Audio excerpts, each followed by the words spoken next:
Good morning, my name's Mark Pack, I'm co-editor of Liberal Democrat Voice, and I'm here in Birmingham for the Liberal Democrats annual autumn conference. Been quite an early start again for me this morning, but luckily it was a very easy, straightforward question I got asked on BBC London, which was whether there should be a joint Liberal Democrat Conservative Party conference in future. No.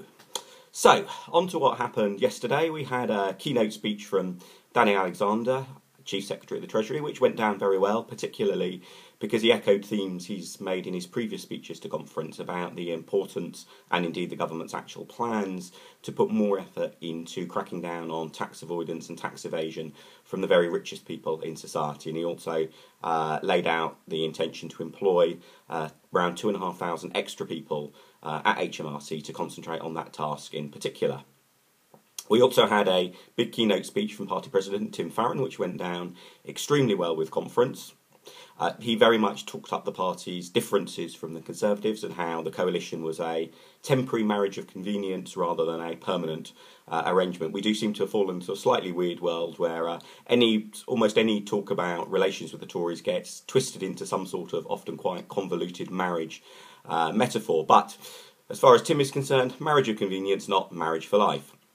On the policy motion side, I think in terms of the public interest and the media interest in the conference, the most important motion yesterday in many ways was the one about reviewing the country's drug policy and calling for a review to consider reforms such as those we've seen in Portugal and policies that we've seen for a long time in other countries such as Holland. The basic idea being that perhaps we should start treating drugs less as a criminal matter and something that should be criminalised and involve jail sentences, and perhaps rather more as a health and a social issue. On a more internally focused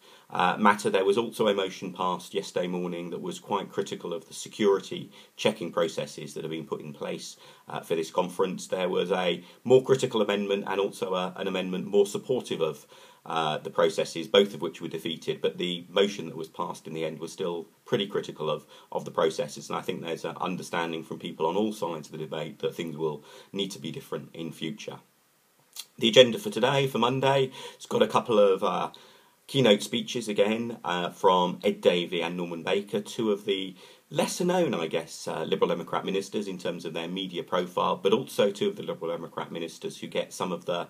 best write-ups from Whitehall insiders and from specialist journalists and so on. So if anyone isn't that familiar with either Ed's work or Norman's work, I'd definitely recommend you go and hear their speeches today. And then the other big speech is Vince Cable, being quite heavily trailed in the media last night and this morning, what he's likely to be saying about high pay for low-performing chief executives and senior managers and how that should be put a stop to. Already there's been a little bit of controversy about that from some sectors of the business community, although I suspect that the wiser members of the business community, indeed particularly people from small and medium-sized businesses, will be fully behind Vince in terms of saying that actually people at the top in big companies and big banks and other big institutions really need to be performing well to be deserving of high pay packets. We've also got a Q&A session with Nick Clegg today. There's his keynote speech at the end of conference on Wednesday, but a Q&A session today which gives representatives a chance to ping all sorts of questions at him, and often at previous conferences those Q&A sessions have teased out interesting answers because it's a little bit more off the cuff and unprepared than obviously the keynote speech, which people have been slaving over for days and weeks to fine-tune every last comma and semicolon in it.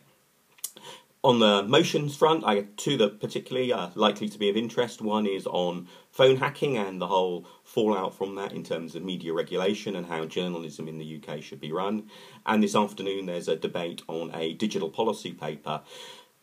Lots of good things in both the policy paper and the motion. The big debate, I suspect, will be around the two options that are in the motion, option A and option B, as to what should be done to